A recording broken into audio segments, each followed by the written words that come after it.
धन्य है मानुष जन्म हमारा, धन्य है मानुष जन्म हमारा, धन्य है भारत देश हमारा, धन्य है भारत देश हमारा, धन्य हमारे संत जन, धन्य हमारे संत जन, धन्य है गीता प्रेस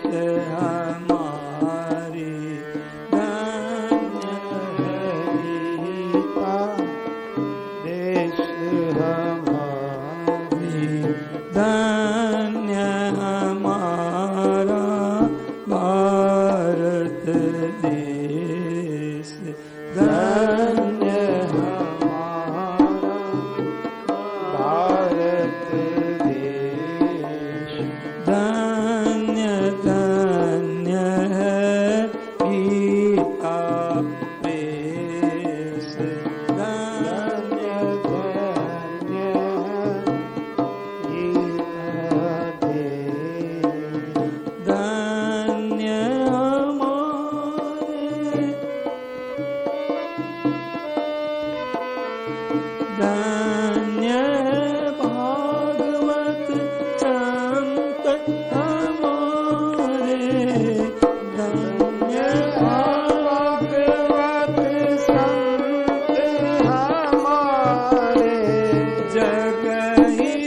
जगहितकारी प्रभु के प्यारे, जगहितकारी प्रभु के प्यारे, धन्य हमारा गीता ग्रंथ, धन्य हमारा गीता ग्रंथ, धन्य सनातन वैदिक पंथ, धन्य सनातन वैदिक पंथ, धन्य हमारा भारत देश, धन्य हमारा भारत देश, धन्य गंगा जमुना की धारा, धन्य धन्य यमुना की धारा, धनी धनी राम कृष्ण अवतारा, धनी धनी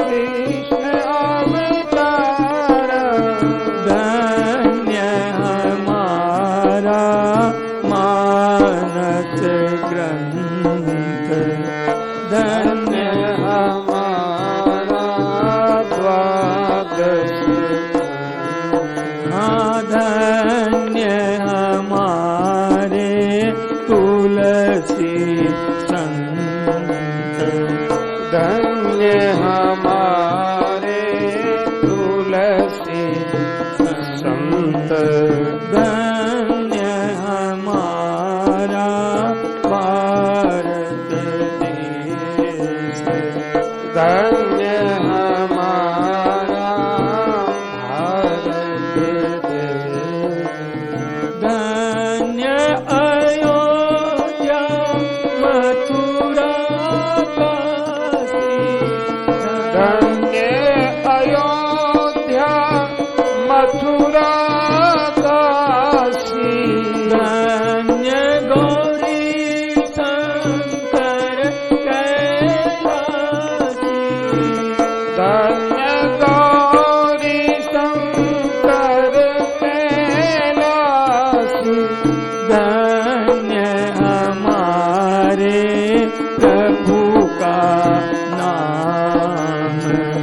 धन्य हमारे प्रभु का नाम। राधा माधव सीताराम। राधा माधव सीताराम। धन्य हमारा भारत देश। धन्य हमारा भारत देश। धन्य धन्य है गीता प्रेस। धन्य धन्य है गीता प्रेस। धन्य धन्य है गीता प्रेस। धन्य धन्य है गीता प्रेम।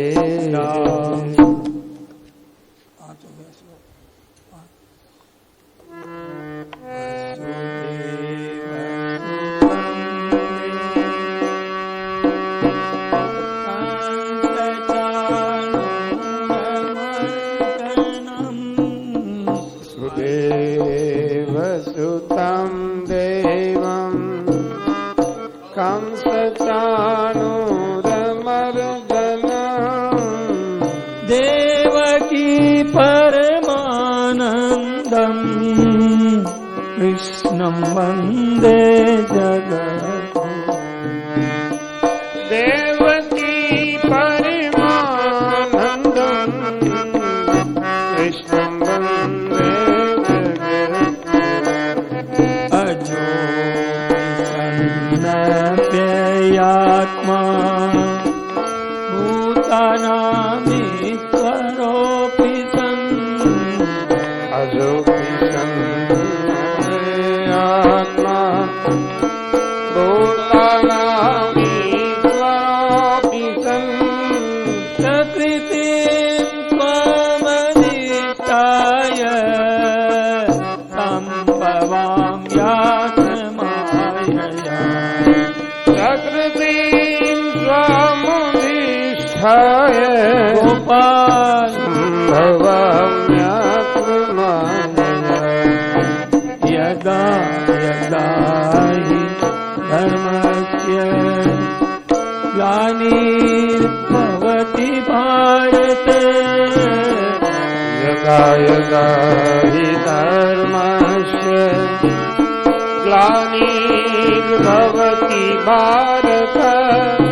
अभ्युत्थानमधर्मस्य तदात्मानं सृजाम्यहम्।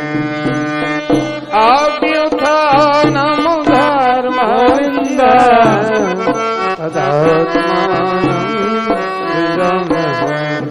परित्राणाय साधूनां विनाशाय च दुष्कृतां।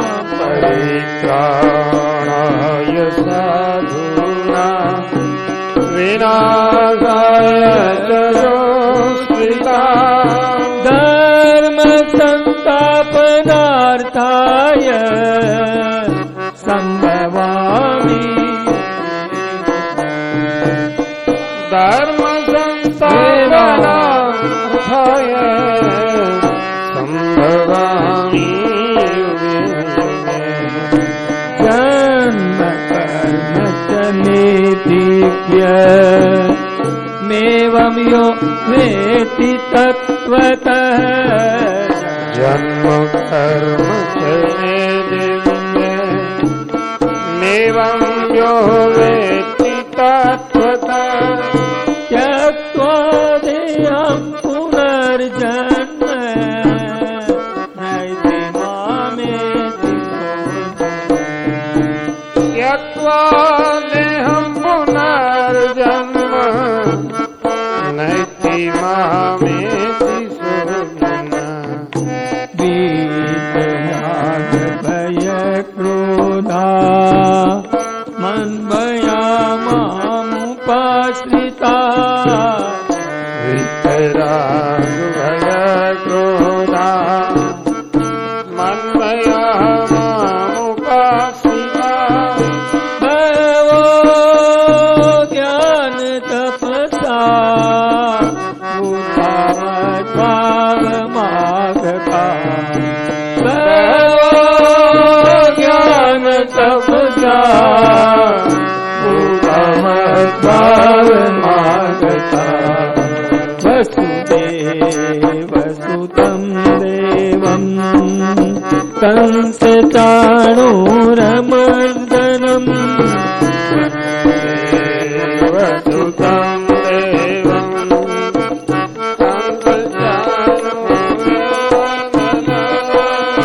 देवकी परमानन्दम्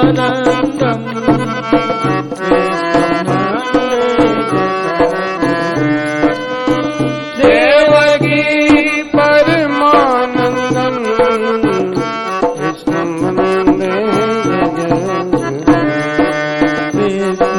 वन्दे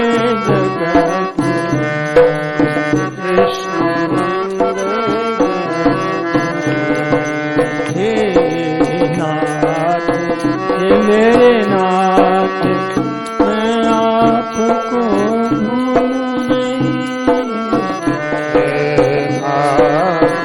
गोविंदा मैं आपको हे नाथ हे मेरे नाथ मैं आपको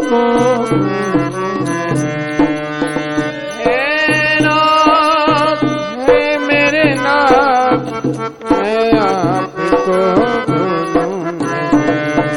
हे नाथ हे मेरे नाथ मैं आपको भूलूं नहीं हे नाथ हे मेरे नाथ मैं आपको भूलूं नहीं हे नाथ हे मेरे नाथ मैं आपको भूलूं नहीं हे नाथ हे मेरे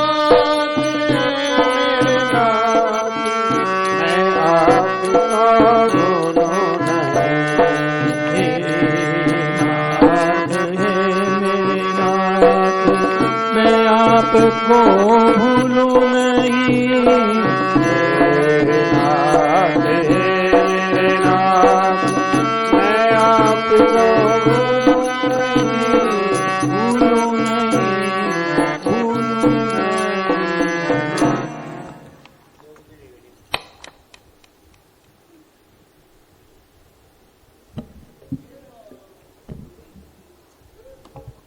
हे मेरे नाथ, ये पुकारो सच्चे हृदय से, सब बंधन टूट जाएगा, सब ठीक हो जाएगा।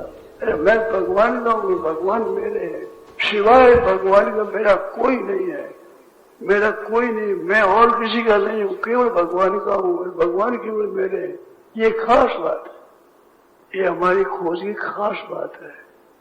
मैं भगवान को, भगवान मेरे है और कोई मेरा नहीं है और मैं किसी का ही नहीं हूँ, मैं केवल भगवान का हूँ, केवल भगवान मेरे हैं। कम से कम इतनी बात तो मान लो, भगवान से पुकारते हो एकांत में, हे नाथ हे मेरे नाथ मैं भूलू नहीं, यू कहते रहो। हे नाथ बोलो नहीं, हे नाथ हे मेरे प्रभु हे मेरे नाथ कहो।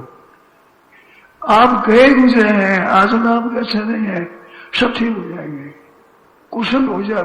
हे नाथ पाप बढ़ जाते, हे नाथ हे प्रभु कृष्ण दांत बचाओ, दांत बचाओ। बचाएंगे, भगवान बचाएंगे। ये मामूली बात है, परंतु भगवान के साथ संबंध रहेगा, भक्त पर चेत हो जाएगा, रास्ते पर आ ही जाओगे, फायदा होगा होगा होगा। हम भगवान के हैं, भगवान के हैं, भगवान हमारे हैं। हे नाथ मैं भूलू नहीं, हे प्रभु मैं भूलू नहीं। ये दामी बात है, बहुत श्रेष्ठ बात है। ऐसी कृपा करो नाथ मैं भूलू नहीं। हे नाथ, हे कृपा नाथ, हे मेरे प्रभु, हे मेरे प्रभु मैं भूलू नहीं। अपना उद्योग इतना काम नहीं करता जितना भगवान का सारा काम करता है। ऐसा अब क्या हृदय से कहते रहो हे नाथ बोलो मैं, केवल इतनी सी बात है, बहुत लाभ की बात है। हे नाथ, जहां कोई आफत आवे और अपने बल से काम न चले वहां प्रबल को पुकारो, हे नाथ हे नाथ हे नाथ पुकारो। देखो भाई, सब प्रश्नों का असली उत्तर है हे नाथ, हे प्रभु, हे प्रभु, हे मेरे नाथ, हे मेरे प्रभु पुकारो। सब जितनी आफत है सब मिट जाएगी। एक दवाई रामबाण दवाई है, हे प्रभु, हे मेरे प्रभु, हे मेरे नाथ, हे मेरे प्रभु, हे भगवान, हे मेरे नाथ। पुकार कर देखो, करके देखो, होता है नहीं होता है। नहीं होता हो तो फिर कान पकड़ो मेरा, कि तुमने बताया नहीं हुआ नाथ। हे नाथ पुकारो, भगवान को पुकारो। हे नाथ बोलो नहीं, हे नाथ मैं बोलो नहीं। राम राम राम राम राम राम राम राम राम राम राम राम राम राम अदम करो अदम। हे नाथ मैं बोलो नहीं। 2-4 मिनट हो जाए फिर कहते हे नाथ बोलो नहीं। 10 मिनट हो गया, नहीं गजब हो गया। हे नाथ 10 मिनट चला गया, राम राम राम राम बोलो नहीं। राम राम राम राम राम राम राम राम राम राम राम राम राम राम। अब भगवान को याद करो, हे नाथ मैं भूलू नहीं, हे नाथ मैं भूलू नहीं, हे नाथ मैं भूलू नहीं। सच्चे हृदय से हे नाथ मैं भूलू नहीं। ये कहना आपसे, कृपा करोगे ना, करोगे, कृपा करो सच्चे हृदय से। हे नाथ मैं भूलू नहीं। हे नाथ, हे प्रभु, हे मेरे प्रभु, हे मेरे नाथ। आपको भूलो नहीं, हरदम कहते रहो हे नाथ भूलो नहीं, हे नाथ। आपको भूलो नहीं, पर छोड़ना नहीं।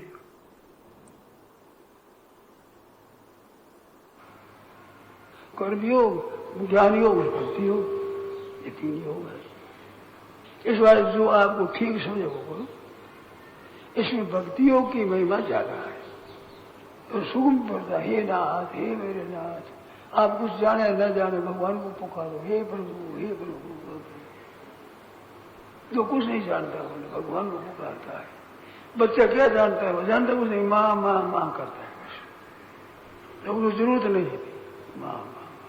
ऐसे भगवान को पुकारे, हे नाथ, हे मेरे नाथ, हे मेरे नाथ, हे मेरे प्रभु। संसार है, हमें मतलब नहीं संसार से। है तो अच्छी बात है, नहीं है तो अच्छी बात है। हमें क्या काम दुनिया से, मुझे श्री कृष्ण प्यारा है। यशोदा नंद के नंदन, मेरे नैनों का तारा है। हमें क्या काम दुनिया से, नहीं है तो अच्छी बात, अच्छा है तो अच्छी बात, मंदा है तो अच्छी बात। हमारे तो मतलब भगवान से है बस। तो सच्ची बात और सरल बात है सज्जनों, भगवान में लग जाना, प्रभु में लग जाना, सब काम ठीक हो जाएगा। संसार में डूबते हुए के लिए नौका क्या है कि भगवान के चरणों का आश्रय। हे नाथ, हे मेरे नाथ, हे मेरे प्रभु। हम जानते नहीं, हम तो मानते हैं। भगवान को जानता नहीं आदमी, मानता है। संसार को जानता है। सच्चे हृदय से प्रार्थना जो भक्त सच्चा गाज है, तो भक्त वत्सल कान में वह पहुंच झट ही जाए। हे मेरे नाथ, हे मेरे नाथ। मैं कुछ नहीं जानता कि तेरे को जानने की जरूरत नहीं है। भगत कहता है कि मैं कुछ नहीं जानता। भगवान कहते हैं जानने की मेरे में कमी नहीं है। क्यों चिंता करता है तू? जानने की कमी है क्या भगवान में? ऐसी बहुत सी बात है। तेरे को जानने की जरूरत नहीं, तेरे को मांगने की जरूरत है। जैसे माँ को माँ मानता है, मैंने जानता नहीं है। माँ बाप को बाप मानता है, जानता नहीं है। लड़का अपनी माँ का प्यार देख सकता है। अपने पिता का जो ब्याह हुआ नहीं माँ का, उस बारात में जा सकता है क्या? नाम निशानी नहीं कहा जाएगा। ऐसे हमारे भगवान है। हे नाथ, हे मेरे नाथ। केवल मानने मात्र से भगवान खुश हो जाते हैं सज्जनों। ऐसी कृपा में कोई मिलेगा नहीं। उसे प्रार्थना करो, नाम जप करो, कीर्तन करो, भक्तों के चरित्र पढ़ो, भगवान के चरित्र पढ़ो और मस्त हो जाओ। विनय पत्र को पढ़ो, भगवान की जितनी चीजें पढ़ो, भक्तों की वाणी पढ़ो, संत महात्माओं की वाणी पढ़ो। ये शास्त्रों की पुस्तकों से बढ़िया है संतों की वाणी। जो भक्त हुए परमात्मा के प्यारे, उनकी वाणी पढ़ो, भक्तों के चरित्र पढ़ो, सज्जनों निहाल हो जाओगे। हे मेरे नाथ, हे मेरे प्रभु, सच्चे हृदय से भगवान को पुकारो। संसार को अपना मत मानो, संसार को अपना मत मानो, अपने को संसार का मत मानो। भगवान के चरणों में होकर हे नाथ मैं तो आपका हूं। सज्जनों भगवान का वो राम को नाम जपो, फिर भगवान के नाम का जप सो। तुलसी तजी कुसुमार्थ कुसंग का त्याग करो। सत्संग बजात दिन रहो, मौज उसमें तो आनंद ही आनंद हो जाएगा। शांति शांति है, सब दुख बढ़ जाएगा, संताप बढ़ जाएगा, आनंद हो जाएगा। संसार साथी सब स्वार्थ के हैं, पक्के विरोधी परमार्थ के हैं। देगा न कोई दुख में सहारा, सो तो किसी की मत मात प्यारा। संसार से आशा मत रखो, संसार कुछ नहीं करेगा। आशा भगवान से ही नहीं रखना बढ़िया है, पर भगवान रखो तो कोई हर्ज नहीं है। आशा रखो तो भगवान से ही रखो, संसार से आशा रखो। और अपने भगवान से ही नहीं लेना, अपने आप को भगवान को दे देना है। हे नाथ मैं आप रहूंगा, और निश्चिंत हो जाओ भगवान को दे करके। अंत बात करेंगे, माम एकम शरणम रजा। अपने पर बोझा लेकर चिंता करता है मुफ्त में। तुलसी सीता राम कौर दृढ़ राखो विश्वास। तुलसी सीता राम कौर दृढ़ राखो विश्वास। कब हूं बिगड़े ना सुने रामचंद्र के दास। कभी बिगड़ा ही नहीं, कोई नहीं बिगड़ा, कभी नहीं बिगड़ा। तुलसी सीता राम को दृढ़ राखो विश्वास। कब हूं बिगड़े ना सुने रामचंद्र के दास। कैसी कि मौज आ जाएगी, आनंद हो जाएगा, मस्त हो जाओ, निहाल हो जाओ सज्जनों। मीरा भाई निश्चिंत रहती है, निर्भय रहती है, निःशुल्क रहती है, निःशोक रहती है, मस्त रहते।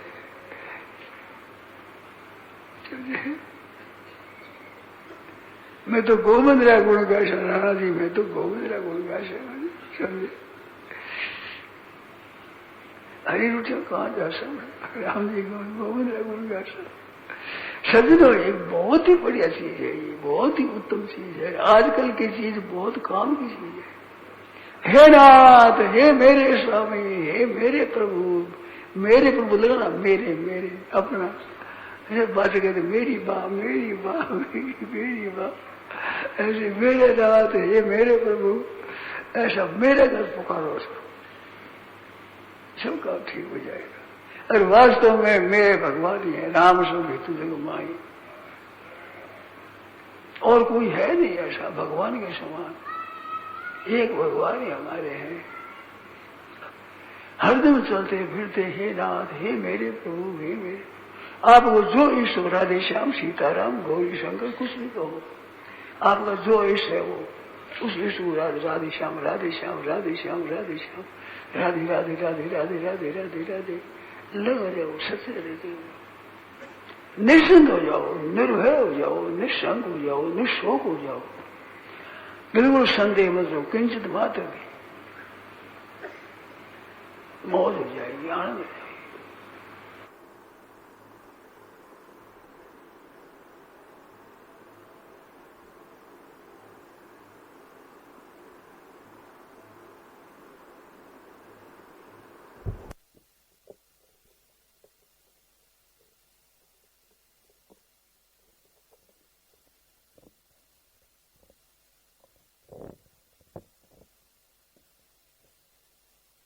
मेरे नाथ, आप अपनी सुधामयी सर्वसमर्थ पतित पावनी अहेतु की कृपा से दुखी प्राणियों के हृदय में त्याग का बल एवं सुखी प्राणियों के हृदय में सेवा का बल प्रदान करें, जिससे वे सुख दुख के बंधन से मुक्त हो आपके पवित्र प्रेम का आस्वादन कर कृतकृत्य हो जाएं।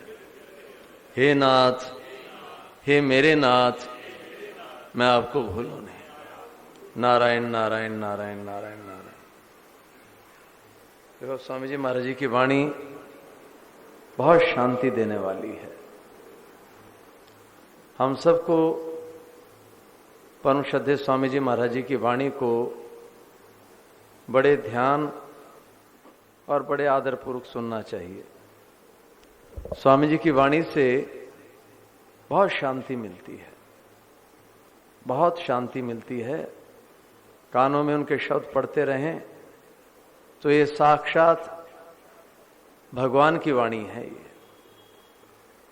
स्वामी जी महाराज जी ने खुद कई बार सत्संग में कहा कि संतों के हृदय में भगवान का अवतरण हो जाता है। तो ऐसे निर्मल महान पवित्र स्वामी जी जैसे महापुरुष, उनके हृदय में साक्षात भगवान का अवतार था। तो उनकी वाणी साक्षात परम ब्रह्म की वाणी है। ये हम लोगों का बड़ा सौभाग्य है जो हमें उनकी वाणी सुनने को मिलती है। और इससे आप मन लगा के महाराज जी की वाणी को सुने तो निश्चित रूप से आपको बड़ी शांति, बड़ी निश्चिंतता और बड़ी निर्भयता मिलेगी। तो हमें इसका पूरा का पूरा लाभ उठाना चाहिए। और अभी स्वामी जी महाराज जी जो बात कह रहे थे, बड़ी सुंदर बात कह रहे थे। देखो, दो बातें महाराज जी ने कही। पहली बात कही कि कोई भी विपत्ति आ जाए, किसी प्रकार की बीमारी, आफत, संकट आ जाए, उसमें हे नाथ हे नाथ हे नाथ पुकारें। सारे जितने भी हमारी विपत्तियां हैं, संकट हैं, हमारे जो भी प्रश्न हैं, उन सब का स्वामी जी ने कहा कि रामबाण उत्तर है। ये हर एक बात के लिए हे नाथ हे नाथ हे नाथ। और इतनी बात कह दी स्वामी जी ने कि करके देखो, यदि लाभ ना हो तो मेरे कान पकड़ना, सभा में पकड़ना। इतना बड़ा आश्वासन। और कोई ना कोई विपत्ति, कोई ना कोई चिंता, कोई ना कोई संकट ये हमारे साथ लगा रहता है। और यदि उन महापुरुषों की वाणी पे श्रद्धा विश्वास करें और सरलता से हे नाथ हे नाथ हे नाथ पुकारना शुरू कर दें, अपने आप विश्वास भी हो जाएगा, श्रद्धा भी हो जाएगी, सब कुछ अपने आप हो जाएगा। और जो भी विपत्ति है, चिंता है, भय है, वो भी दूर हो जाएगा। तो ऐसी ऐसी अचूक बातें महाराज जी ने दी हुई हैं, हमें इन बातों का पूरा लाभ उठाना चाहिए। तो कितनी बढ़िया बात कही स्वामी जी ने, रोज सुनने लायक। वहां पे गए थे हम तिनसुखिया में, असम में। वहां पे एक सत्यनारायण अग्रवाल जी हैं। मेरे को उनका बहुत अच्छी बातें लगी उनके परिवार में जाके। तो उन्होंने घर से जब बाहर जाते दुकान आदि के लिए, तो बाहर, घर के बाहर जो खंबा था, वहां पे महाराज जी के 4 मिनट की क्लिप जो है वो 24 घंटे चलती रहती है उनके। ये जो मैंने अभी सुनाई आपको पहले वाली, और उसमें यही बात है, हे नाथ पुकारते रहो। और उन घर सब लोगों ने ऐसा नियम बना रखा हुआ है, कोई भी घर से बाहर जाएगा तो पहले उस पोल की परिक्रमा करेगा और उसको प्रणाम करेगा। अब परिक्रमा करेगा, प्रणाम करेगा तो बातें कान में पड़ेंगी ही पड़ेंगी। और दुकान से आएंगे, बाजार से आएंगे तो पहले उसकी परिक्रमा करेंगे, प्रणाम करेंगे और फिर अंदर घर में जाएंगे। तो कितना, देखो कितना अच्छा उन्होंने ऐसा नियम बनाया हुआ है। और घर के भीतर उन्होंने, मैंने देखा, मेरे को बहुत अच्छा लगा। और प्रत्यक्ष में ऐसे घरों में बड़ी शांति, बड़ा प्रेम बना रहता है। जैसे मान लो सर्दी का समय हो और आप अपने घर में हीटर या एसी लगा लें तो सारी ठंड दूर हो जाएगी। गर्मियों में एसी लगा लें, सारी गर्मी दूर हो जाएगी। तो ऐसे उन्होंने घर के अंदर, मैंने देखा कि रामायण उनके 24 घंटे चलती रहती है। जो छोटे छोटे वो लगाए हुए उन्होंने, जो आजकल स्पीकर जैसे मिलते हैं, जिसमें गीता, रामायण, भागवत आदि सब भरी रहती है, और दोनों लगाए हुए हैं दीवार के ऊपर। 5-6 घंटे एक चलता है, उसके बाद दूसरे को लगा देते हैं। तो रात दिन उनके घर में रामायण चलती रहती है, रात दिन। कई बरसों से कई बार उनके घर में गए, हमेशा। और बोले महाराज हमारी दुकान में हनुमान चालीसा 27 सालों से चल रही है, 27 सालों से। तो ऐसी छोटी छोटी चीजें, लेकिन कितनी शांति देने वाली चीजें, कितना सुख देने वाली। और घर परिवार में मैंने उनके देखा, उनके बच्चे कितने शालीन, विनम्र। दोनों बेटे हैं, दोनों साथ में रहते हैं, बहुएं साथ में हैं, बच्चे साथ में, सब कुछ, पूरा परिवार साथ में है। तो जहां सुमति तहां संपत्ति नाना। तो इस प्रकार की चीजें हम अपने घरों में भी लाएं तो बिल्कुल सहजता से बहुत शांति और सुख मिलेगा, भगवान की स्मृति बनी रहेगी। तो देखो, अभी स्वामी जी महाराज जी ने भक्तों के चरित्र पढ़ने की बात कही, और कल हम आपको सुना रहे थे भक्तराज ध्रुव जी का चरित्र। और कुछ एक बातें जो मैंने कल बताई आप लोगों को, कि ध्रुव जी का गीता प्रेस से बहुत गहरा संबंध है। सेठ जी को भी ध्रुव जी ने दर्शन दिए थे, और गीता प्रेस का ये जो काम सेठ जी कर रहे हैं, उसमें उन्होंने अपनी पूरी सहमति जताई कि बहुत अच्छा काम है। एक और मैंने कल घटना सुनाई थी, स्वामी जी महाराज जी के कक्ष में मैं प्रणाम करने महाराज जी को गया था, और उस वक्त केशवराम अग्रवाल जी आए और बड़े हांफते हुए आए। अभी जो वर्तमान में पूरे गीता प्रेस इसके ट्रस्ट के जो प्रेसिडेंट अध्यक्ष हैं महोदय, वो बड़े हांफते हुए आए, बोले महाराज जी मैं आज ही पढ़ी, 69 नंबर पैड में आई उड़ी बात है। तो महाराज जी ने पूछा क्या बात है, तो सारी घटना मैंने कल आपको सुनाई थी। तो सेठ जी के सामने ध्रुव जी प्रकट हुए, और बिल्कुल उनकी बातें मित्रवत हुई, बहुत मित्रवत बातें हुई सेठ जी की और ध्रुव जी के साथ। तो ऐसे बहुत से महापुरुषों का ये जो काम जो चल रहा है, तो बहुत सी अज्ञात शक्तियां जो हैं इस काम के साथ में लगी हुई हैं। महापुरुषों का, बहुत से संत महापुरुषों का जो पहले हुए अभी हैं, उन सब का कृपा इस काम के साथ जुड़ी हुई है। तो कल फिर हमने आपको ध्रुव जी का चरित्र सुनाना शुरू किया था, क्योंकि पूज्य सेठ जी ने जिस स्थान में ध्रुव जी ने अपने जीवन के अंतिम समय बिताया था, और वहीं से वो भगवान के धाम को गए थे, वहीं पे गीता भवन बनाया। ये ध्रुव क्षेत्र ही है सारा। तो यहां पे सेठ जी का ध्रुव जी के साथ बड़ा घनिष्ठ संबंध है। और मैंने कल अपनी बात भी कही थी कि मेरी तो अपनी मान्यता है कि ध्रुव जी सेठ जी हैं। मेरे को इस विषय में कई बातें मिली हैं जो कल मैंने शाम को बताई थी। मैंने कहीं ये बात पढ़ी नहीं है, मैंने कभी किसी से सुनी नहीं है। मेरे को जो बातें खुद मिली हैं उसके आधार पे मेरी श्रद्धा है, पर उनकी कृपा तो है ही है। और मेरी ऐसी, तो उसी वक्त मैं स्वामी जी के कक्ष में पहुंचा जो केशवराम जी आए। नहीं तो 5 मिनट पहले चला जाता तो प्रणाम करके, या 5 मिनट बाद में आता तो बात नहीं मिलती। तो ऐसे महापुरुषों का बहुत। और मैंने ये भी बात बताई थी, चूरू में जहां पे सेठ जी के दर्शन हुए थे, सेठ जी को भगवान के दर्शन हुए थे, वहां पे भी ध्रुव का ही चित्र लगा हुआ है। देखो चूरू के लोग बैठे हुए हैं, और यहां पे भी गीता भवन का जो मेन द्वार है उससे अंदर आएंगे, सबसे पहले ध्रुव का चित्र लगा हुआ है, ध्रुव का फोटो लगा हुआ है। और सेठ जी की जो प्रसादिक पुस्तक है ध्यानावस्था में प्रभु से वार्तालाप, उसकी मैंने पुरानी से पुरानी प्रति देखी, उसमें ध्रुव जी का ही चित्र मिलेगा। और आज वर्तमान में भी आप कोई भी उसकी ये देखें तो ध्रुव जी का चित्र मिलेगा।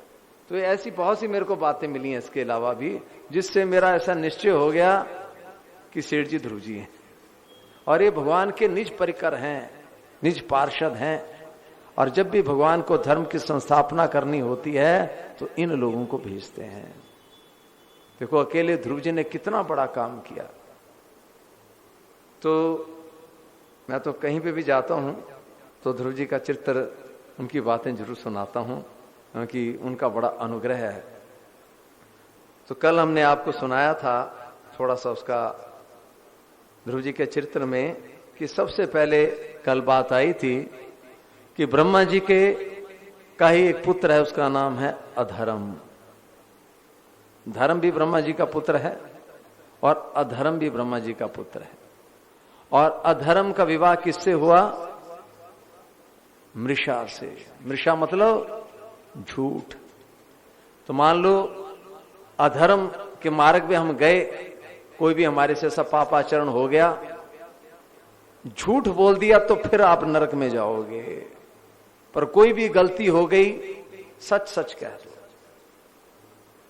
जो भी गलती हो गई, कोई ऐसी बात हो गई, पूज्य स्वामी जी महाराज जी का भी मैंने देखा, स्वामी जी के पास बहुत से बालक रहते थे, तो स्वामी जी दो बातें विशेषता से कहते थे कि झूठ नहीं बोलना, कोई भी गलती हो जाए साफ साफ कह दो, सच्ची बात कह दो। और स्वामी जी का ये भी मैंने स्वभाव देखा कि जो बात सच्ची सच्ची महाराज जी के सामने कह देता, महाराज जी कई बार थप्पड़ भी लगा देते पर क्षमा कर देते। पर सच्ची सच्ची बात स्वामी जी के पास, और मैंने देखा उन संत महापुरुषों का ऐसा प्रभाव था कि कोई गलती कर देता तो उनके सामने निकली जाती बात, उनके सामने पाप अंदर रख ही नहीं सकते थे। तो परंतु झूठ बोल दिया, अब उसके बाद फिर तो पूरा का पूरा उसकी वंश परंपरा बताई कि अधर्म का विवाह हुआ मृषा झूठ के साथ, और उनका जो पुत्र हुआ वो है दंभ अर्थात पाखंड, और उसकी जो पत्नी है वो है माया, और फिर उनसे जो पुत्र हुआ वो है लोभ, और पुत्री हुई उसका नाम है शठता।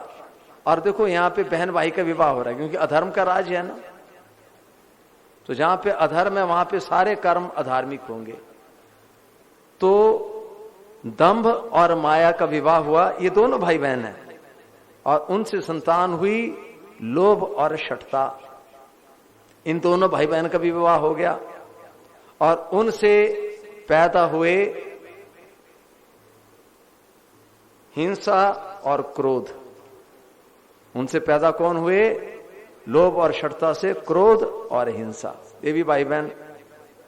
हिंसा हिंसा, लोभ और शठता, शठता शठ, हाँ शठ सुमधुरे, हाँ मतलब चालाकी धूर्तता। तो उनसे आगे क्रोध और हिंसा, और क्रोध और हिंसा से आगे संतान हुई कलियुग। कली मतलब कलह और गाली। अब गाली गलोच होगा तो वहां पे लड़ाई होगी, कला होगी तो गाली गलोच होगा। तो उनकी संतान कौन हुई? क्रोध और हिंसा की, कलह अर्थात कलियुग, कली और गाली दुरुक्ति। और उनकी संतान हुई मृत्यु और भय। और फिर उनकी संतान हुई नरक और यातना। तो अधर्म के राज्य में गए और अंतिम परिणाम क्या हो गया? नरक। और फिर वहां पे क्या मिलेंगी? यातनाएं। तो ये कल मैंने आपको इसका ये बताया था, और कहा ये भी बता लिखा हुआ इसमें, जो 3 बार इसको पढ़ता है सुनता है तो उसका जो है मतलब उसको बहुत पुण्य मिलता है। भागवत में आया है। हाँ, यह धर्म का लक्षण कराकर पुण्य संपादन हेतु बनाता है। अतएव इसका वर्णन 3 बार सुनकर मनुष्य अपने मन की मलिनता दूर कर देता है। कुरुनंदन, अब मैं श्री हरि के वंश, श्री हरि के अंश ब्रह्मा जी के अंश से उत्पन्न हुए पवित्र कीर्ति महाराज स्वयंभू मनु के पुत्रों के वंश का वर्णन करते हैं। महारानी शत्रुपा और उनके पति स्वयंभू मनु से प्रियव्रत और उतानपादी 2 पुत्र हुए।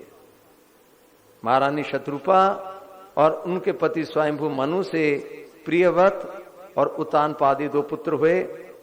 भगवान वासुदेव की कला से उत्पन्न होने के कारण ये दोनों संसार की रक्षा में तत्पर थे। उतानपाद के सुनीति और सुरुचि नाम की 2 पत्नियां थीं और उनमें सुरुचि राजा को अधिक प्रिय थी और सुनीति जिसका पुत्र ध्रुव था उन्हें वैसी प्रिय नहीं थी। एक दिन राजा उतानपाद सुरुचि के पुत्र उत्तम को गोद में बिठाकर प्यार कर रहे थे और उसी समय ध्रुव ने भी गोद में बैठना चाहा, परंतु राजा ने उसका स्वागत नहीं किया। उस समय घमंड से भरी हुई सुरुचि ने अपनी सोत के पुत्र ध्रुव को महाराज की गोद में आने का यत्न करते हुए देखकर उनके सामने ही उससे डाह भरे शब्दों में कहा, बच्चे तू राज सिंहासन पर बैठने का अधिकारी नहीं है, तू भी राजा का बेटा है, इससे क्या हुआ? तुझको मैंने तो अपनी कोख में धारण नहीं किया, तू अभी नादान है, तुझे पता नहीं कि तूने किसी दूसरी स्त्री के गर्भ से जन्म लिया है, तभी तो ऐसे दुर्लभ विषय की इच्छा कर रहा है। यदि तुझे राज सिंहासन की इच्छा है तो तपस्या करके परम पुरुष श्री नारायण की आराधना कर और उनकी कृपा से मेरे घर में आकर जन्म ले। देखो, घरों में भी आप देखेंगे, आपके बच्चे हैं तो गलती कहां पे होती है, जो कि मतलब आपके बच्चे, हमारे बच्चे जो हैं वो मतलब हमारे शासन से बाहर चले जाते हैं। बहुत से कारण हैं इसमें। आजकल तो माँ बाप पूरा ध्यान ही नहीं देते, परंतु एक बड़ा कारण ये भी है पक्षपात।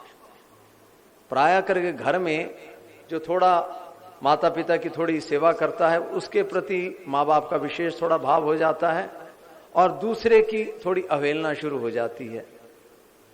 तो ऐसा थोड़ा थोड़ा हमारे से पक्षपात शुरू हो जाता है और उस पक्षपात के कारण ही फिर जो दूसरा हमारा कोई बेटा है या हमारा कोई मित्र है, जब उसके साथ पक्षपात होता है, वो देखता है कि भाई हमारी तो कोई कदर ही नहीं है, तो फिर उसका श्रद्धा, उसका विश्वास हमारे से उठ जाता है और फिर वो अपने ढंग से चलना शुरू कर देता है। फिर उसको अच्छी से अच्छी बात भी बताएं, वो सुनेगा नहीं, मानेगा नहीं।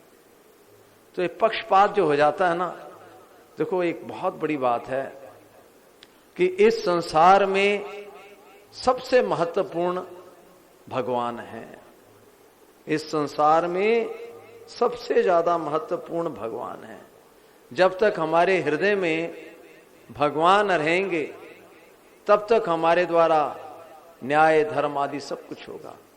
और यदि हमारे हृदय में भगवान नहीं रहे, किसी प्रकार का स्वार्थ अभिमान आ गया, तो फिर हमारे द्वारा पक्षपात, अन्याय, ये सब कुछ होगा। तो जीवन की सबसे महत्वपूर्ण चीज यही है कि हर परिस्थिति में, जैसे अभी स्वामी जी महाराज जी ने बात कही, हे नाथ मैं आपको भूलूं नहीं। भगवान का स्मरण ये मानव जीवन की सबसे महत्वपूर्ण आवश्यकता है। हृदय में भगवान को छोड़ के हमारे भीतर में किसी प्रकार की सुख आसक्ति हो गई, अब सारा काम बिगड़ जाएगा। श्री मैत्रेय जी कहते हैं, विदुर जी, जिस प्रकार डंडे की चोट खाकर सांप फुफकार मारने लगता है, उसी प्रकार अपनी सौतेली मां के कठोर वचनों से घायल होकर ध्रुव क्रोध के मारे लंबी लंबी सांस लेने लगा। उसके पिता चुपचाप ये सब देखते रहे, मुंह से एक शब्द भी नहीं बोले। अब देखो उसके साथ अन्याय हुआ। अब ये बड़ी बात है, देखो बहुत बड़ी बात है, बहुत बड़ा है। देखो इन बातों से शिक्षा मिलती है। जब भी किसी के साथ अन्याय होता है हम चुप रहते हैं। जिसके साथ अन्याय होता है ना, उसको तो बोलना नहीं चाहिए, उसको तो चुपचाप सहन करना चाहिए, क्योंकि उसी के कर्मों का कोई फल है। पर दूसरों को आवाज उठानी चाहिए। राम जी के साथ इतना बड़ा अन्याय हुआ, परंतु राम जी चुप रहे। परंतु लक्ष्मण जी ने बिल्कुल बड़ा जबरदस्त विरोध किया और यहां तक कह दिया कि दशरथ होता कौन है, भले मैं इसको जेल में डालूंगा, मैं बिठाऊंगा आपको राजगद्दी पे। तो उनका ये बोलना बिल्कुल उचित था। ये देखो, ये हमारे से बहुत गलतियां होती हैं, ये हमारे से बहुत गलतियां होती हैं। पग पग पे हम वर्तमान में अपने कर्तव्य का ठीक निर्णय नहीं कर पाते, पग पग पे। और जो हमारे से करने में गलती होती है ना, फिर उसका हमारा एक कर्म बन जाता है। तो बहुत देखो, ये पृथ्वी जो है ये सचमुच काजल की कोठरी है। ये काजल की कोठरी है। यहां पे भगवान को याद करो तभी बच सकते हैं, नहीं तो हमारे से तो पग पग पे गलतियां होती रहती हैं। भगवान ही पार लगाए भाई, नहीं तो काम बड़ा खतरनाक है। वास्तव में दूसरों के अधिकारों की रक्षा करना ही हमारा कर्तव्य है, पर हम उसमें चूकते हैं। हाँ,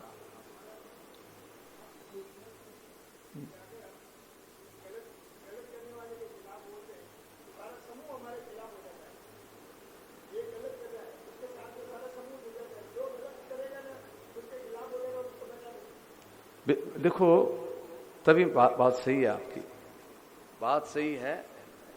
परंतु इसमें खास बात क्या, जो मैंने पहले आपसे कही कि मानव जीवन की सबसे महत्वपूर्ण बात है भगवान को याद रखना। भगवान की स्मृति रहेगी, भगवान की ओर दृष्टि रहेगी ना, तब भी आप में वो साहस और वो विवेक रहेगा जो उस परिस्थिति को आप संभाल पाओगे। यदि वर्तमान में भगवान की ओर दृष्टि नहीं है तो वो आप में साहस भी नहीं आएगा और उस परिस्थिति में क्या करना है वो समझ भी नहीं आएगी। इसलिए मानव जीवन की सबसे महत्वपूर्ण बात है भगवान की स्मृति। हे नाथ, मैं आपको भूलूं नहीं, हे नाथ, मैं आपको भूलूं। सबसे महत्वपूर्ण, वर्तमान में सबसे बड़ा काम भगवान को याद रखने का है। इस बात को हम चूकते हैं और उसी के कारण से हम राग द्वेष के वशीभूत हो जाते हैं। इसलिए भगवान ने बार बार यही बात कही है पूरी गीता में, तस्मात् सर्वेषु कालेषु माम स्मरेत्यच। और भगवान को याद रखे ना तो भगवान ठीक समय पे ठीक समझ देते हैं, और कम से कम आपको तो उस परिस्थिति में इन्वॉल्व नहीं होने देंगे, आपको तो किनारे निकाल ही देंगे, आपके ऊपर वो नहीं आएगा। विदुर जी, उसके दोनों होंठ फड़क रहे थे, वह सिसक सिसक कर रो रहा था। सुनीति ने बेटे को गोद में उठा लिया और जब महल के दूसरे लोगों से अपनी सोच रुचि की कही हुई बातें सुनी तब उसे भी बड़ा दुख हुआ। उसका धीरज टूट गया। वह दावानल से जली हुई बेल के समान शोक से संतप्त होकर मुरझा गई और विलाप करने लगी। अब देखो, जब किसी के भी अधिकारों का हनन होता है ना, उसको दुख तो होता है। किसी के भी अधिकारों का हनन होता है, उन्हें दुख होता है। परंतु देखो, हमारे अधिकारों का हनन तभी होता है जब हम वर्तमान का ठीक सदुपयोग नहीं करते। वर्तमान में हम संसार की सुखासक्ति प्रमाद में रहते हैं, तभी कोई दूसरा आके हमारे पे हावी हो पाता है। यदि वर्तमान में हम अपने वर्तमान का ठीक सदुपयोग कर रहे हैं, हमारे अधिकारों के हनन करने की सामर्थ्य किसी में भी नहीं होगी। बहुत महत्वपूर्ण बात है। हमारे द्वारा गलतियां होती हैं, इसलिए हमारी सामर्थ्य क्षीण पड़ जाती है। सुनीति ने बेटे को गोद में उठा लिया और जब सारी बातें सुनी तो उसका धीरज का बांध टूट गया। वह दावानल से जली हुई बेल के समान शोक से संतप्त होकर मुरझा गई और विलाप करने लगी। सोत की बातें याद आने से उसके कमल सरीखे नेत्रों से आंसू भर आए। उस बेचारी को अपने दुख पारावार का कहीं अंत ही नहीं दिखाई देता था। उसने गहरी सांस लेकर ध्रुव से कहा, बेटा तू दूसरों के लिए किसी प्रकार के अमंगल की कामना मत कर। देखो, अब जब ऐसी परिस्थिति आती है ना, तो हम दूसरों का अहित बुरा सोचने लग जाते हैं, पर उनकी मां के हृदय में भक्ति है। ऐसी परिस्थिति में भी तू किसी की अमंगल की इच्छा मत कर। कितनी बढ़िया ये दी। मतलब होगा भी मां ने ऐसा कहा तो उसके प्रति गुस्सा आता है, परंतु ऐसे में अगर हम गुस्सा कर गए तो फिर जो हमारी रहस्य सामर्थ्य है वो भी क्षीण हो जाती है। तो ऐसे में वर्तमान का ठीक सदुपयोग करना चाहिए। बेटा तू दूसरों के लिए किसी प्रकार के मंगल की कामना मत कर। जो मनुष्य दूसरों को दुख देता है उसे स्वयं ही उसका फल भोगना पड़ता है। सुरुचि ने जो कुछ कहा है ठीक ही है, क्योंकि महाराज मुझे पत्नी तो क्या दासी स्वीकार करने में भी लज्जा आती है। अब देखो कितना दूसरों के अधिकारों का हनन था।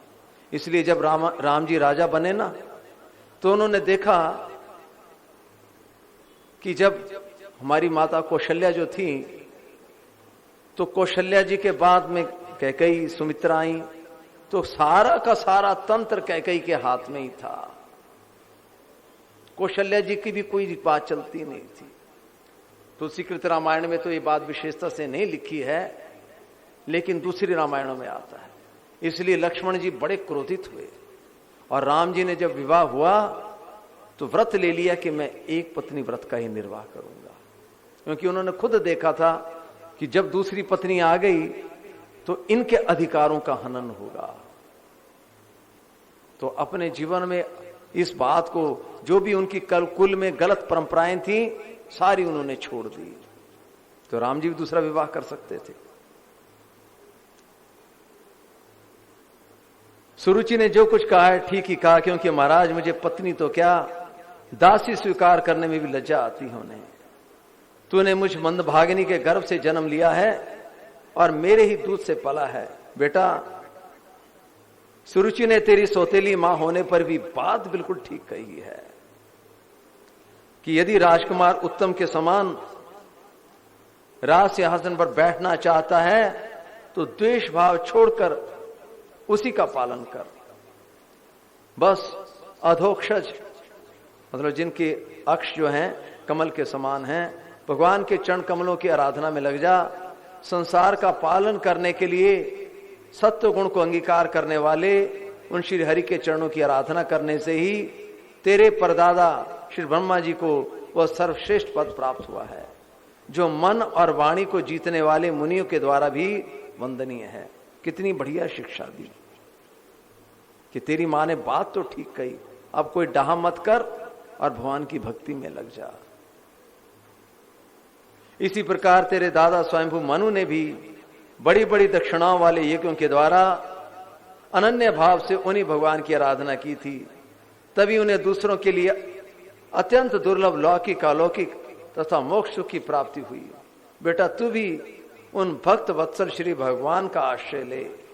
जन्म मृत्यु के चक्कर से छूटने की इच्छा करने वाले मुमुक्षु लोग निरंतर उन्हीं के चरण कमलों के मार्ग की खोज किया करते हैं। तो सर्व धर्म पालन से पवित्र हुए अपने चित्त में श्री पुरुषोत्तम भगवान को बैठा ले तथा अन्य सबका चिंतन छोड़कर केवल उन्हीं का भजन कर। देखो हमारा खास काम यही है कि वर्तमान में हम अपने चित्त को राग द्वेष में फंसने ना दें। जब भी कोई मन में ऐसी लहर आए, झट जो भी आए बस भगवान है। राग द्वेष के वशीभूत हो गए तो भगवान को भूल जाएंगे। खास काम हमारा ही है वर्तमान में राग द्वेष से रहित होके और भगवान का स्मरण करना। बेटा तू भी उन भक्त वत्सल श्री भगवान का आश्रय ले। जन्म मृत्यु के चक्कर से छूटने की इच्छा करने वाले मुमुक्षु लोग उन्हीं के चरण कमलों के मार्ग को खोज किया करते हैं। बेटा उन कमल दल लोचन श्री हरि को छोड़कर मुझे तो तेरे दुख को दूर करने वाला और कोई दिखाई नहीं देता।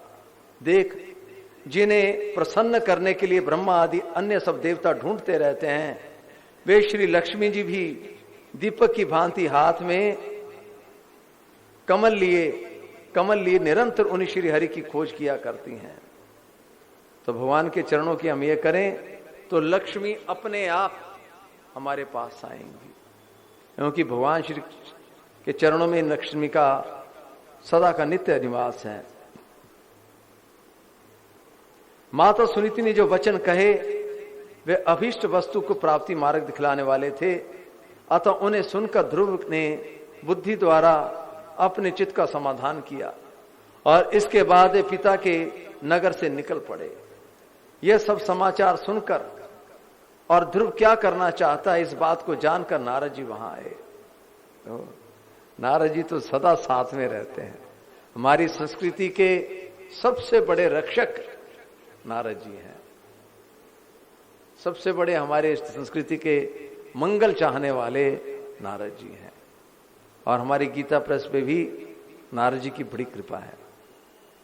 ध्रुव जी के तो गुरु ही थे वो हैं, और साथ में भाई जी को भी साक्षात दर्शन दिए। और उनकी जो उन्होंने जो बातें कही थी नारद जी ने भाई जी को, वो छोटी सी पुस्तक है, गीता प्रेस से छपी हुई है, दिव्य संदेश। बहुत बढ़िया पुस्तक है, छोटी सी बुकलेट है, वो जरूर पढ़नी चाहिए। तो नारद जी ने यही बातें कही और उसमें सार क्या है कि कलयुग का समय है और इसमें विशेष करके भगवान नाम का प्रचार करें। उस पूरी पुस्तक का सार यही है कि वर्तमान में जो कलयुग का जो समय चल रहा है, इसमें विशेषता से भगवान नाम का जप कीर्तन में लोगों को लगाएं। वो पुस्तक जरूर पढ़नी चाहिए और अपने पास रखनी चाहिए, दिव्य संदेश। भाई जी ने ये बात नहीं लिखी है कि ये बातें नारद जी ने कही, क्योंकि लोग आज विश्वास नहीं करते, परंतु बातें वही हैं जो नारद जी ने कही हैं। उन्होंने ध्रुव के मस्तक पर अपना पाप नाशक कर कमल फेरते हुए मन ही मन विस्मित होकर कहा, ओहो, क्षत्रियों का कैसा अद्भुत तेज है, वे थोड़ा सा भी मान भंग नहीं सह सकते। देखो 5 साल का बच्चा और थोड़ा सा यह हुआ कैसे फुंकार उठे। देखो ये क्षत्रिय तेज ये बहुत आवश्यक है, क्योंकि आज घरों में बड़े बूढ़ों का इतना अपमान तिरस्कार होता है, फिर भी इतना तिरस्कार सह के भी पड़े रहते हैं। क्यों? क्योंकि आगे बढ़ने की हिम्मत नहीं करते। और आगे बढ़े ना तो भगवान संभालने को तैयार है। मैं आपको एक छोटी सी घटना सुनाऊं। घर घर की आजकल ऐसी दशाएं हैं। 2016-17 की बात है, मैं यहां पे थोड़ी सेवा के कार्य में था और एक वृद्ध संत आए। बाएं पैर में उनके एक बड़ा फोड़ा हुआ था, दाढ़ी बढ़ी हुई थी और बड़े उदास, चला नहीं जा रहा था। एक थैला उनके पास में था और बड़ी दीन अवस्था में हमारे पास आए और बड़े इससे बोले, और फोड़े के कारण से उनको थोड़ा हल्का शायद बुखार भी था। बोले, क्या मेरे रहने की व्यवस्था हो सकती है क्या?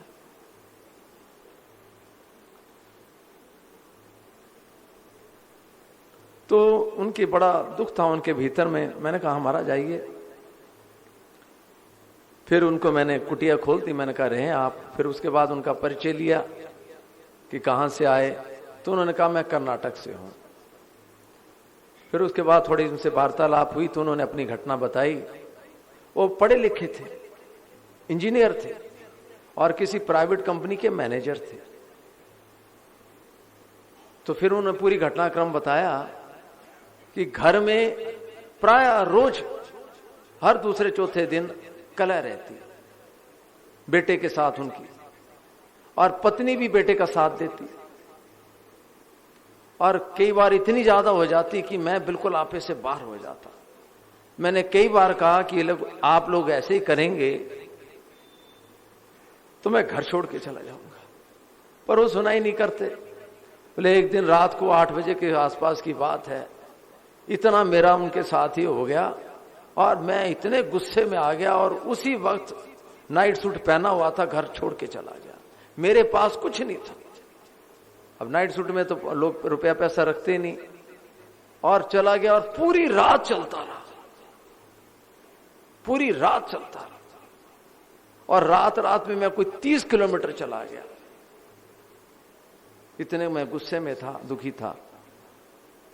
और आगे जाके फिर मैं कोई रेलवे स्टेशन मेरे को दिखा तो मन इतना फट गया था उन लोगों से, वापिस घर नहीं जाऊंगा, उन लोगों का मुंह नहीं देखूंगा।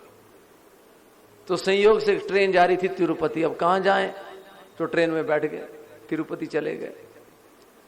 तिरुपति चले गए और वहां पे भगवान के दर्शन वगैरह किए, बड़ा अच्छा लगा।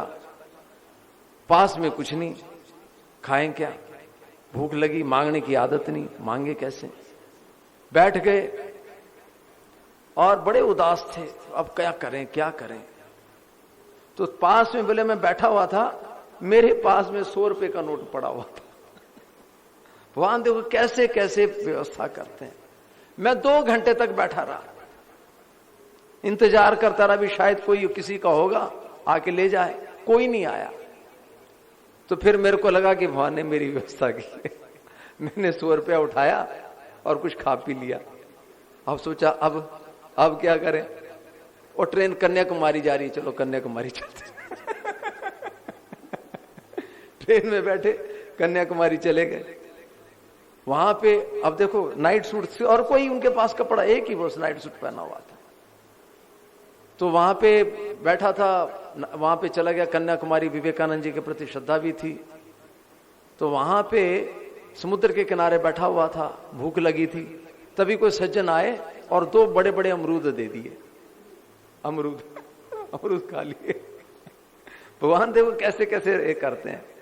फिर उसके बाद विवेकानंद रॉक है, अब पता नहीं कैसे कोई जुगाड़ बैठा, विवेकानंद रॉक पे चले गए। और बड़े मन में बड़ी चिंता थी, अब करें क्या। तो सोचा पढ़े लिखे तो थे ही, यहीं पे कोई काम धंधा शुरू कर लूंगा, छोटा मोटा कुछ ना कुछ करके अपना निर्वाह कर लेंगे। तो ऐसे ही उधेड़ बुने में वहीं पे नींद आ गई। रॉक में, वहां पे बड़ी चट्टान है वो, वहीं पे नींद आ गई। और जब नींद खुली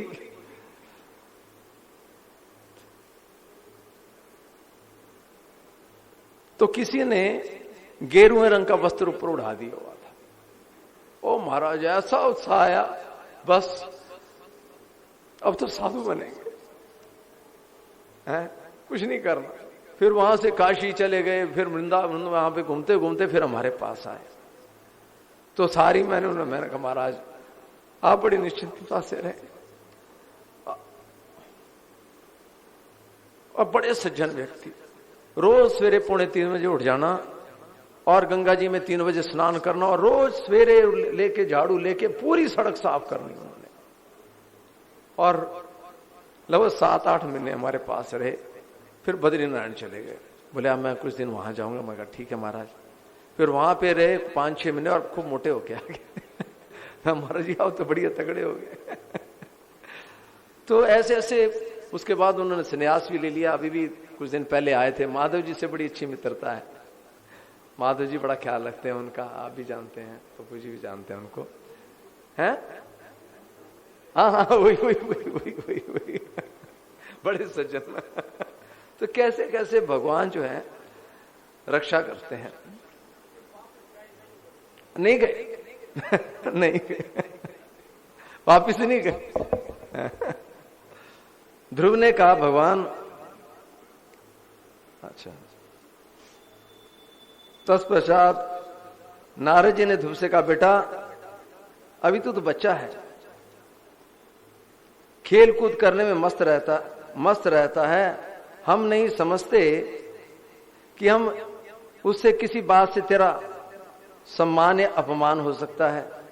यदि तुझे मान अपमान का विचार ही हो तो बेटा असल में मनुष्य के असंतोष का कारण मोह के सिवा कुछ नहीं है। संसार में मनुष्य अपने कर्म के अनुसार ही मान अपमान और सुख दुख आदि प्राप्त होता है। तात भगवान की गति बड़ी विचित्र है। इसलिए उस पर विचार करके बुद्धिमान पुरुष को चाहिए कि दैवश उसे जैसी परिस्थिति का सामना करना पड़े उसी में संतुष्ट रहे। अब माता के उपदेश से तू योग साधना द्वारा जिन भगवान की कृपा प्राप्त करने चला है, मेरे विचार से साधारण पुरुषों के लिए उन्हें प्रसन्न करना बहुत कठिन है। योगी लोग अनेकों जन्मों तक अनासक्त रहकर समाधि योग के द्वारा बड़ी बड़ी कठोर साधनाएं करते रहते हैं, परंतु भगवान के मार्ग का पता नहीं पाते। देखो ये बात बिल्कुल सत्य है। और हम लोगों की बड़ी खुशकिस्मती है कि जो योगी लोगों को मार्ग नहीं मिलता है वो स्वामी जी हमारे को बार बार बता रहे हैं। और स्वामी जी खुद अपना अनुभव बताते हैं कि भाई देखो मैं बहुत भटका हूं, मेरे मन में ऐसा उत्साह था भी कोई बात बताने वाला मिले तो झट कर लें, पर अब ऐसी बात नहीं है कि कोई बात बताने वाला नहीं है। और स्वामी जी ने पूरे अध्यात्म को पूरा खोल के रखा है, चाहे कर्म योग हो, चाहे ज्ञान योग हो, चाहे भक्ति योग हो, किसी भी मार्ग का कोई साधक क्यों ना हो। और महाराज देखो अब कमी हम लोगों की है। स्वामी जी की तो ऐसी तत्परता, ऐसी लगन थी। इसी प्रकार इसलिए तू ये व्यर्थ का हट छोड़कर घर लौट जा। बड़ा होने पर जब परमार्थ साधन का समय आए तब उसके लिए प्रयत्न कर लेना।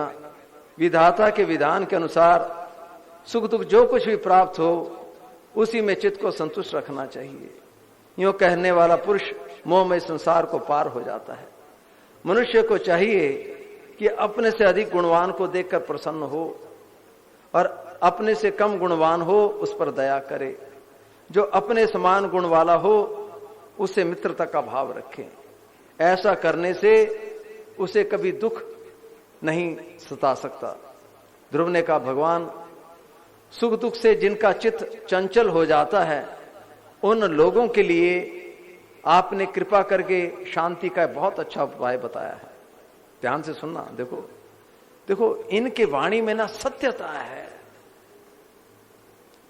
मतलब सत्यता क्या है कि जो भी हमारे चित्त की दशा है उसको साफ साफ बिना किसी दुराव छिपाव के स्पष्ट कह देना, तभी समाधान मिलता है। अगर हम उनको आगे पीछे करेंगे हमें रास्ता नहीं मिलेगा। तो इन्होंने आप ध्रुव जी का आप जीवन चरित्र देखें, पूर्ण सत्यता है। जो भी उनके दिश भीतर की स्थिति है उसको साफ रखते हैं। भगवान सुख दुख से जिनका चित्त चंचल हो जाता है उन लोगों के लिए आपकी कृपा करके शांति का बहुत अच्छा उपाय बतलाया। परंतु मुझ जैसे अज्ञानियों की दृष्टि यहां तक नहीं पहुंच पाती। इसके सिवा मुझे घोर क्षत्रिय स्वभाव प्राप्त हुआ है, अतः मुझ में विनय का प्राय अभाव है। साफ जो भी है सत्यता से ही कल्याण होता है। अतः मुझ में विनय का प्राय अभाव है। सुरुचि ने अपने कटु वचनों द्वारा बाणों से मेरे हृदय को विदीर्ण कर डाला है, इसलिए उसमें आपका उपदेश ठहर नहीं पा रहा है। आप ये कहते हैं सुख दुख का इसका ये मत करो, पर मेरे तो आग लगी हुई है। आपका ये उपदेश ठहर नहीं पा रहा है। ऐसे अभी कुछ दिन पहले हमने पूज्य राजेंद्र दास जी महाराज जी की बात सुनी तो उन्होंने अपने जीवन की घटना सुनाई। बोले जब हम वहां पे थे, पढ़ाई करते थे वृंदावन में, तो बोले ये घटना मैं आज ही सुना रहा हूं, पहली बार सुना रहा हूं, इतने सालों में मैंने कभी नहीं कही। तो वहां पे कोई थे सज्जन, वो हाथ धो के मेरे पीछे पड़ गए थे। इतना सब प्रकार से गाली गलौज करना, थप्पड़ मार देना सामान्य बात थी। हमारे से बड़े भी थे। तो मैं पढ़ने के लिए जाता था और उस वक्त सवेरे भोजन नहीं हुआ बना होता था, तो जानबूझ के जो मेरे लिए भोजन रखा जाता बांट देते थे। और मैं आता, भोजन नहीं रहता था, रखते नहीं थे, आगे पीछे कर देते।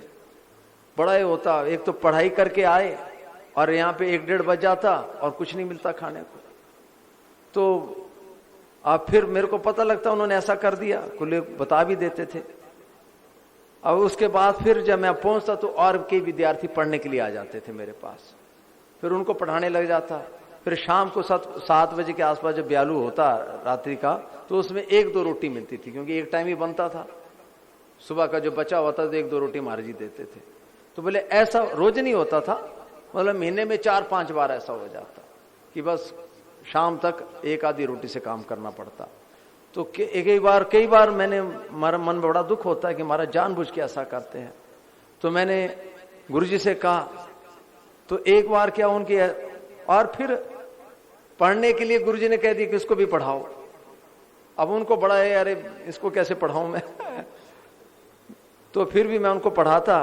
तो एक बार कोई बात होगी तो उन्होंने मेरा सिर दीवार से पटक दिया, और गुरुजी को मैंने, मेरा वो पूरा फूल गया वो सारा। और मैं महाराज जी से कहा, महाराज जी आपके सामने हुआ। फिर भी महाराज जी बोले भाई देखो क्षमा ही है। और महाराज, फिर मैंने यही बात की, महाराज आपकी बातें मेरे अब ठहर नहीं रही है, मेरे आपका उपदेश नहीं लग रहा है। फिर नीचे हनुमान जी का वो मंदिर था, मैं वहां पे गया और खूब रोया, और सारी बातें महाराज उनके सामने कही। फिर अगले दिन ही हनुमान जी ने उसकी बढ़िया धुलाई करवा दी उसी की। उसने कहीं जमीन वगैरह ली हुई थी, और वहां पे जमीन वगैरह ली हुई थी, और वहां पे वो गया। तो वहां पे क्या हुआ, कुछ लोगों ने ऐसा उसको अच्छी तरह से पीटा तो मेरी शांति होगी तो ऐसे ही ये कह रहे हैं कि महाराज आपका ये जो उपदेश जो है ना, ये मेरे को लग नहीं रहा है अभी। अतः मुझ में विनय का प्राय अभाव है।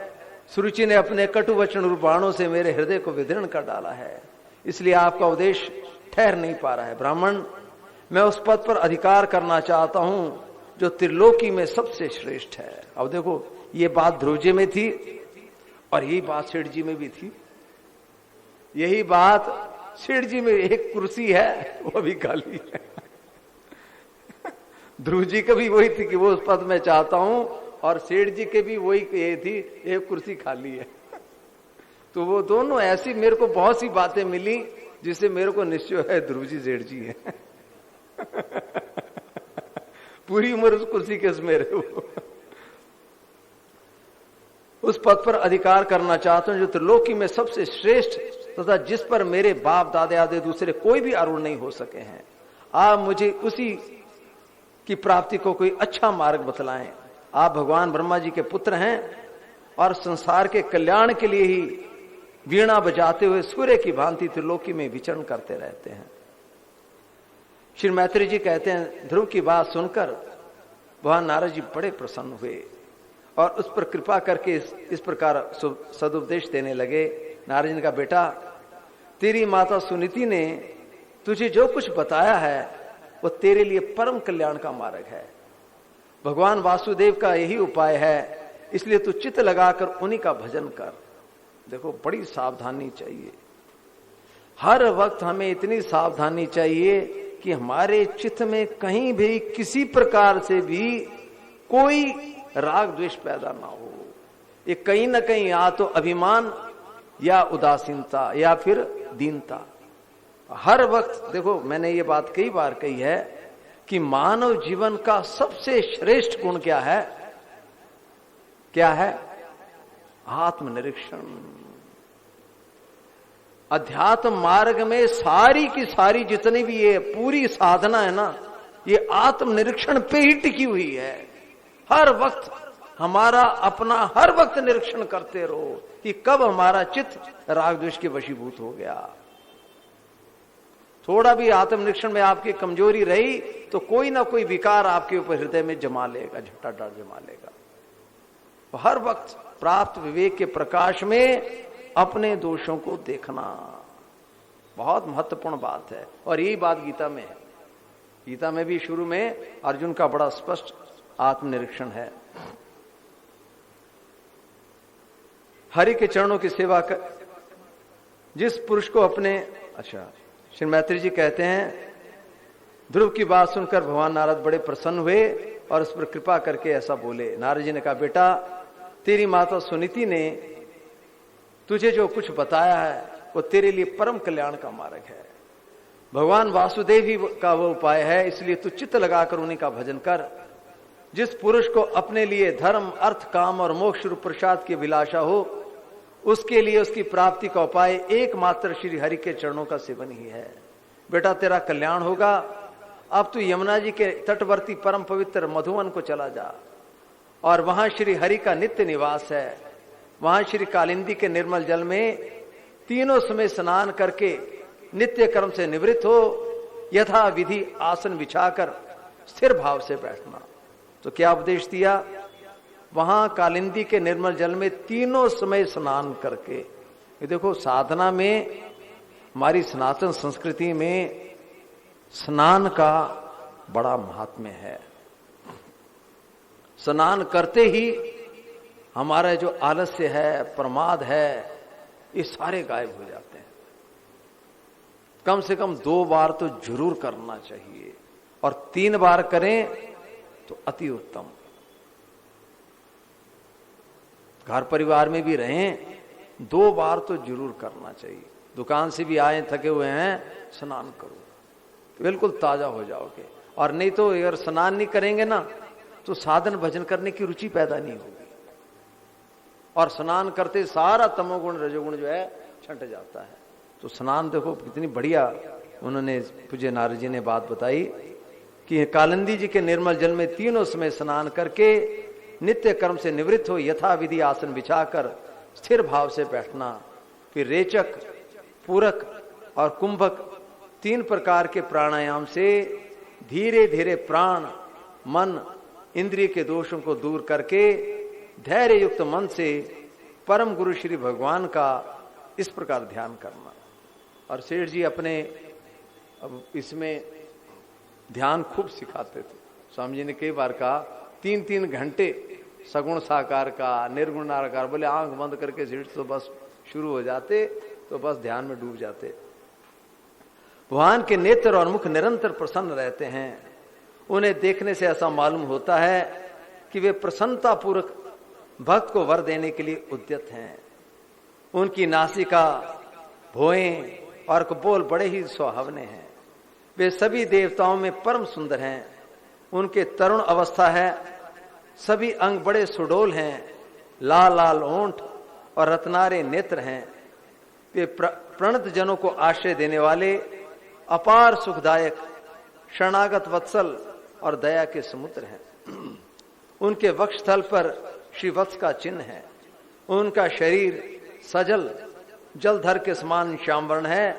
वे परम पुरुष श्याम सुंदर, गले में वनमाला धारण किए हुए हैं, और उनकी 4 भुजाओं में शंख, चक्र, गदा और पद्म सुशोभित हैं। उनके अंग प्रत्यंग किरीट, कुंडल, केयूर और कंकण आदि आभूषण से भूषित हैं। गला कौस्तुभ मणि की शोभा बढ़ा रहा है तथा शरीर में रेशमी पीतांबर है। उनके कटी प्रदेश में कांचन की करधनी, चरणों में सुवर्णमय नुपुर पैंजनी सुशोभित हैं। भगवान का स्वरूप बड़ा ही दर्शनीय, शांत तथा मन और नयनों को आनंदित करने वाला है। जो लोग प्रभु का मानस पूजन करते हैं, उनके अंतःकरण में वे हृदय कमल की कर्णिका पर अपने नख मणिमंडित मनोहर पादारविंदों को स्थापित करके विराजते हैं। इस प्रकार धारणा करते करते जब चित्त स्थिर और एकाग्र हो जाए, तब उन वरदायक प्रभु का मन ही मन इस प्रकार ध्यान करे कि वे मेरी और अनुराग भरी दृष्टि से निहारते हुए मंद मंद मुस्कुरा रहे हैं। भगवान की मंगलमयी मूर्ति का इस प्रकार निरंतर ध्यान करने से मन शीघ्र ही परमानंद में डूबकर तल्लीन हो जाता है और फिर वहां से लौटता नहीं। राजकुमार, इस ध्यान के साथ जिस परम गुह्य मंत्र का जप करना चाहिए वो भी बतलाता हूं, सुन। इसका 7 रात जप करने से मनुष्य आकाश में विचरने वाले सिद्धों का दर्शन कर सकता है। राजकुमार, इस ध्यान के साथ जिस परम गोपनीय मंत्र का जप करना चाहिए वो भी बतलाता हूं, सुन। इसका 7 रात जप करने से मनुष्य आकाश में विचरने वाले सिद्धों के दर्शन कर सकता है। वह मंत्र है ओम नमो भगवते वासुदेवाय। तो वो इसमें आपको घटना सुनाए। अपने एक बड़े आदरणीय संत पूज्य दत्त शरणानंद जी महाराज जी, गायों के लिए तो एक तरह से वर्तमान में वरदान स्वरूप ही हैं। आज वर्तमान भारत में जो भी गो क्रांति आई है 1990 के बाद, इसमें पूज्य दत्त शरणानंद जी का बहुत बड़ा विशेष योगदान है। तो मैं वहां पे पथमेड़ा में भी 1 साल रहा। अच्छा, आप भी रहे। तो एक बार उन्होंने एक घटना सुनाई, कहा कि मैं यहीं पे रहता था, पथमेड़ा में पहले कुछ भी नहीं था, तो 10-12 साल तक वो केवल दूध और छाछ पे रहे। तो दूध पाव भर दूध पीता, पाव आधा किलो बस।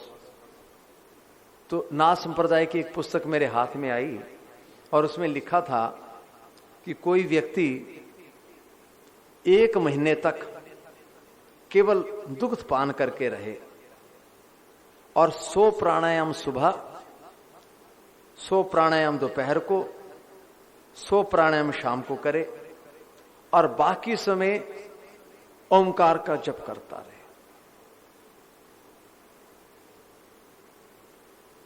1 महीने तक दुग्ध पान पे रहे, 100 प्राणायाम सुबह, 100 प्राणायाम शाम को, 100 प्राणायाम दोपहर को और बाकी समय ओंकार का जप करता रहे, तो 1 महीने में ही उसको आकाश में विचरण करने वाले सिद्धों के दर्शन हो जाएंगे। जैसे अभी यहां पे आया ना कि 7 दिन में है, तो उन्होंने उसमें 1 महीने का पढ़ा, तो बोले मेरे बात लग गई। हाँ, कोई बात नहीं, मेरे बात लग गई। मैं कहा अपने काम क्या है, करो शुरू। तो मैंने वो अनुष्ठान शुरू कर दिया और 27वें 28वें दिन ही मेरे को आकाश में विचरण करने वाले सिद्धों के दर्शन हो गए। और एक और बात बताई उन्होंने, बोले मेरा जो सूक्ष्म शरीर था वो शरीर यहीं पे पड़ा रहा और सूक्ष्म शरीर जो था ना, हाँ, स्थूल यहीं पड़ा रहा और सूक्ष्म शरीर वो कहीं दूसरी जगह चला गया और वहां पे भी इसी प्रकार की साधना में लोग लगे हुए थे और वो कोई सरदार लोग थे। तो मैंने देखा कि अरे हैं, फिर मेरी उनके जो मुख्य व्यक्ति थे वो उन्होंने मेरे उसको सूक्ष्म शरीर को, मतलब अच्छी स्थिति थी उनकी, तो उन्होंने कहा बोले देखो तुम्हारे पीछे सिद्धों का हाथ है। बोले ये बात हर किसी के हाथ नहीं लगती। फिर मैं वहीं पे रहा कुछ समय और फिर वापस अपने सूक्ष्म शरीर में, अपने स्थूल शरीर में आ गया। फिर उसके 10-12 साल मेरी बड़ी खोज रही, तो 10-12-15 साल के बाद मैं वहां पहुंच भी गया उस स्थान में जहां पे मैं आया था। तो इस प्रकार की घटना यहाँ पे ध्रुव जी की तो 7 दिनों में ही सारा काम हो गया। किस देश और किस काल में कौन वस्तु उपयोगी है, इसका विचार करके बुद्धिमान पुरुष को इस मंत्र के द्वारा तरह तरह की सामग्रियों से भगवान की द्रव्यमयी पूजा करनी चाहिए। प्रभु पूजन विशुद्ध जल, पुष्पमाला, जंगली मूल, फलादि पूजा में विहित दुर्वादि, वन में प्राप्त होने वाले वलकल वस्त्र और उनके प्रेसी तुलसी से करना चाहिए। यदि शिला आदि की मूर्ति मिल सके तो उसमें, नहीं तो पृथ्वी या जल आदि में ही भगवान का पूजन करे। सर्वदा संयत चित्त, मननशील, शांत और मौन रहे। जंगली फल मूल आदि परिमित आहार करे।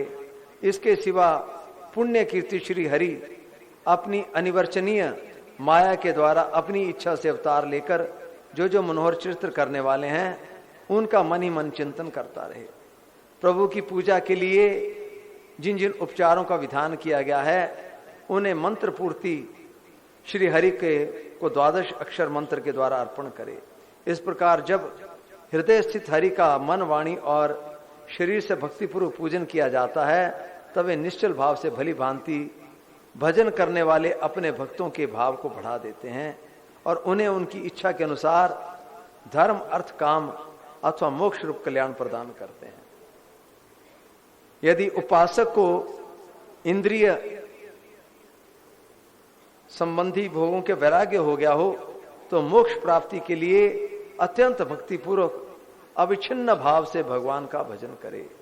श्री नारद जी इस प्रकार उपदेश पाकर राजकुमार ध्रुव ने परिक्रमा करके उन्हें प्रणाम किया और उन्होंने भगवान के चरण चिन्हों में अंकित परम पवित्र मधुवन की यात्रा की।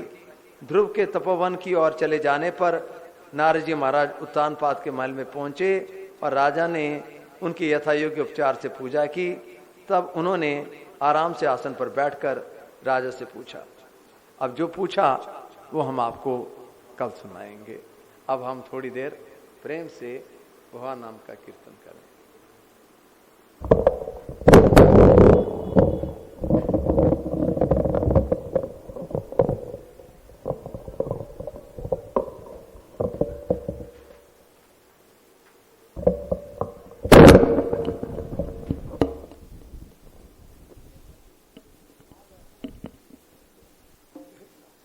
राम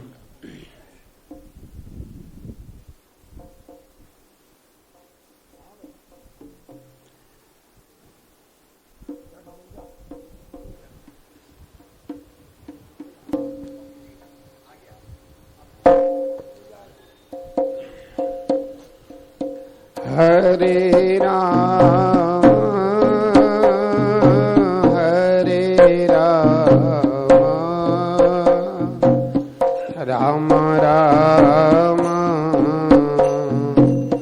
हरे हरे हरे राम हरे राम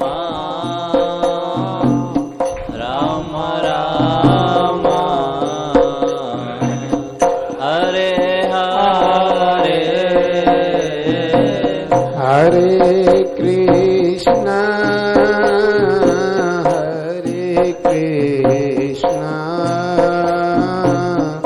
कृष्ण कृष्ण हरे हरे हरे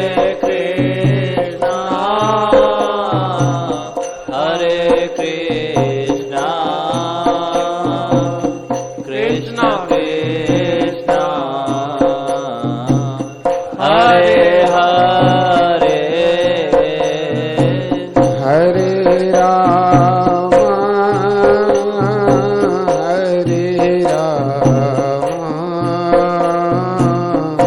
राम राम हरे हरे हरे राम हरे Ram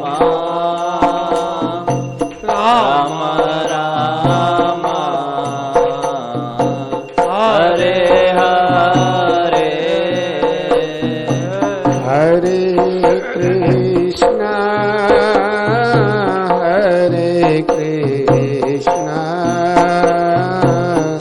Krishna Krishna Hare Hare Hare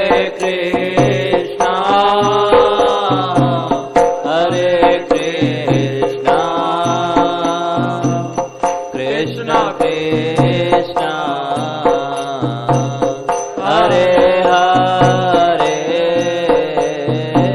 Hare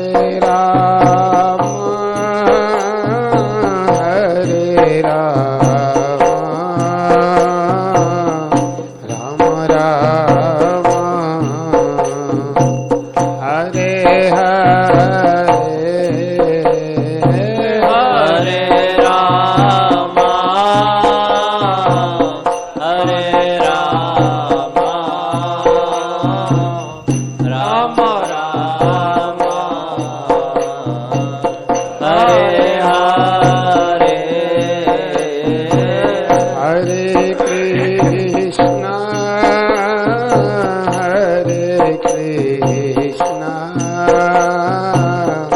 Krishna Krishna Hare Hare Hare Krishna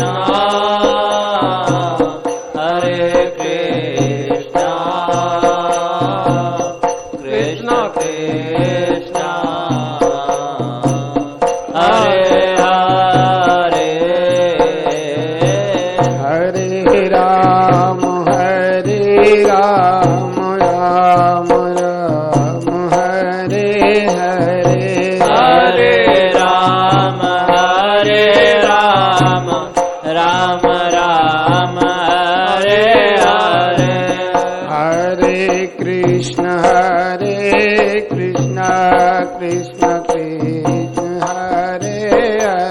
Hare Krishna, Krishna Krishna, Hare Hare, Hare Ram, Ram Ram, Hare Hare. Hare Ram, Ram Ram, Hare Hare, Hare Krishna, Krishna Krishna, Hare Hare. Hare Krishna, Krishna Krishna, Hare Hare, Hare Ram, Ram Ram, Hare Hare. Hare Ram, Ram Ram, Hare Hare, Hare Krishna, Krishna